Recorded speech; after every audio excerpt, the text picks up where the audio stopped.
my general sense of week 5, it kind of felt like week 5 Sunday kind of felt like an extension of college football Saturday, where the matchups on paper didn't feel like they had to be must see. They didn't feel like it was going to be intense, didn't feel like it would be memorable, didn't feel like,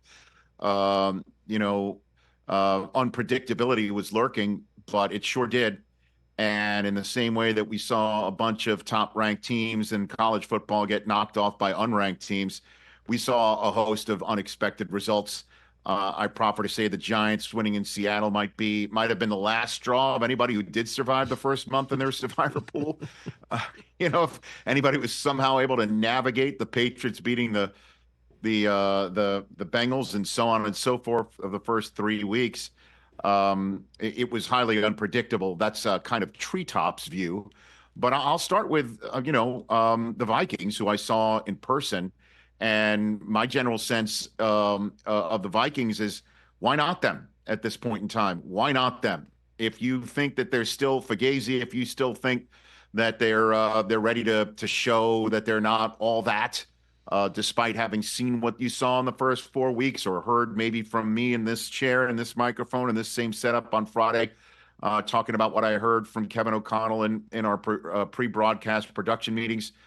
Just take a look at the standings right now. They are 5-0. They're on their bye week.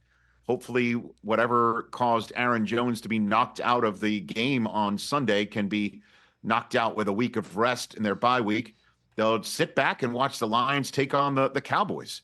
And somebody's going to emerge out of that game either 3-2 or 3-3. And if the Lions are 3-2, that means the Vikings have got a 2-game lead in division on them. And then if the Cowboys are 3-3, just take a look at some of these records right now. If you went into the season thinking that the Cowboys or the Eagles were the team to beat in the NFC right now, the Vikings have a 2 and a 2.5 game lead on them. And you take a look at the 49ers. They've got right now 3.5 game lead on them, 5-0, and one of those wins was against them. And the Niners are now sitting at 2-3. You take a look at the NFC South, who's the world beater there? 3-2. They're 2 games ahead of them. So you look at what the Vikings have been able to do. They gutted out a win yesterday in which the offense was sputtering, certainly compared to the first 4 months of the season. And they're 5-0. There's nothing to be said about that other than you are what you are, and what they are is a well-coached, highly difficult football team to figure out, and one that now knows how to finish games positively.